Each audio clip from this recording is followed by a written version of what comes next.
All right. All right. First one, Ashley Conklin with the Register Guard. Haley, was it an easy decision for you to decide to come back for another senior season after thinking last year was your senior season, or was it kind of a difficult decision for you to do? I don't think it was a difficult decision, but I do think it was a very drawn out decision because I wasn't sure what the logistics were going to look like and if I was going to be able to keep my scholarship. So it was a long process, but I always knew that I wanted to come back if given the opportunity. I was just waiting to know if I was going to get that opportunity. Next one, James Crepia, the Oregonian. Hey, I was going to ask you about a couple of your teammates. One, I think, former roommates. One in Jazz, and obviously that on one hand, I'm sure you're thrilled for her personally, but she won't be with the team. Who do you think takes over for her at short? And for Shay, I realize catchers are kind of inherently tough, just kind of part of the position. But between the broken hand, finger, whatever it was, now I'm forgetting. It seems like forever ago.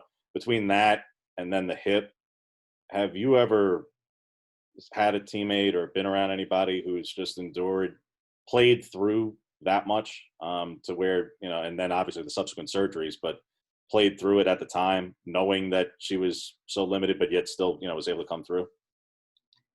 Yeah, as far as Jazz, I am extremely happy for her. I think she is more than capable of handling this, and she's going to be an amazing mom.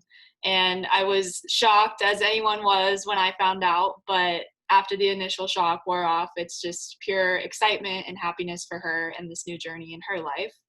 And with Shay is looking very healthy, very smooth, which it's been a long road for her. She is the toughest person I know. She's my best friend, and she has fought through everything for this team, mentally and physically. And I know she's always going to give 100% of whatever she has, and she's getting closer and closer to that 100% on the field. So I'm really excited for her and to see what she does this year. Next one, Eric Scopo, 247 Sports. Hey, Haley, good to see you again. Coach has called this the deepest team that she's been a part of at Oregon, and I'm sure you feel the same way. You bring everybody back. Obviously, we mentioned a couple of players that maybe aren't available, but what's it like having so much depth? And I guess compare that to a couple of years ago when there just wasn't that many players on the roster that were available. I think a couple years ago, news about Jazz would have left us not knowing what to do as a team. So it's really cool that we have a lot of talent coming in, a lot of talent returning, and the fact that we are able to have people competing for that spot is amazing for us. We've never had this much depth, and I just know that everyone doesn't take it for granted because we remember what it was like to only have one person in every spot on a good day. So we are very excited about the depth, and we are very excited to have friendly competition going on every day in practice. Next one from Jordan Brenner, KWVA. Hey, Haley, last year when things were going really well, you often referenced just how close the team was and the amazing team chemistry. That's a little bit more challenging this year. So I'm wondering what your approach has been as somebody in their fifth year and somebody with the platform that you have. What has been your approach off the field to try and make that a strength once again? Yeah, that has always been a key part of our culture, and we don't have the resources available to do that this year, which is tough. We weren't able to go on our team retreat. We aren't able to have team dinners or anything like that. So we've had to get a little bit creative with how we're going to approach uniting our team. And I think everyone just has a really open arms mentality for the freshmen coming in and for each other. And we incorporate a lot of that into our practices and our lifts. We switch up our lifting partners every day so that we can get to know someone new. We switch up our throwing partners. We have different hitting groups, and it's all just really trying to get to know one another right now and make sure that we are all checking in on each other and see how we're handling everything going on. And it's been really awesome to get to know everyone in this setting, but it has been a lot more difficult, and I think we've done a really good job of adapting. Up next, Ashley Conklin, the Register Guard. Haley, from having gone to being a starter on a College World Series team, Then you endured a coaching change, had friends and teammates who left. Then, as you referenced, 2 years ago, you guys didn't have a lot of depth. And then last year, you're off to a great start and COVID hits. You feel like you've seen pretty much everything a college athlete can see at this point in your career? I would definitely say so. Coming in my freshman year, I wasn't a starter.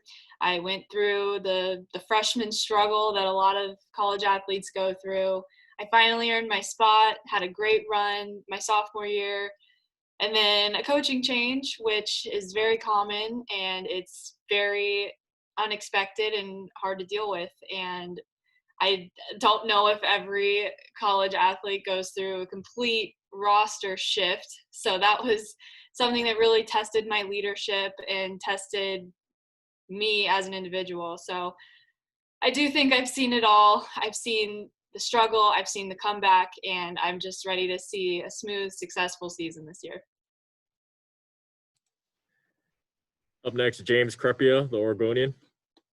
Hey, with all that experience in mind, both on and off the field, I was curious, how much did you see or pay attention to any of the NIL hearings and news that was coming out? I realize it won't impact you, unfortunately. We've had this discussion before, but to just the policy matter of it and what it may mean for your peers and teammates in the future. And because I would argue that, you're an athlete who frankly should be testifying before Congress on some of these things and when they're mentioning players like Sabrina and Justin and stuff in some of those hearings. But I asked Coach this too, beyond just that, with all your experience, what do you think in the post-COVID world of softball, which unfortunately you won't get entirely to play, you'll get the spring, but in the 21, 22, 23 era, what should that look like? I have been trying to keep up with the NIL policy and what that is going to look like because it does affect a lot of my teammates, which is exciting for them, and I'm beyond excited about that. And I've been in touch with the Oregon Athletic Department, mostly in just trying to help them put together a program to educate athletes on what they might be capable of with this new policy change. So I know it's not going to impact me personally, but if I did have the opportunity for that in my career, I know I would have been really excited about it and wanted to learn a lot about it. So that's kind of what I'm trying to give back to the whole situation, is just my knowledge of how this could impact athletes and helping spread that knowledge to other people and to help the athletic department figure out how best to navigate that and to educate our athletes. All right, anything else for Haley? All right, thanks, Haley. Thank you guys. Have a good one. You too.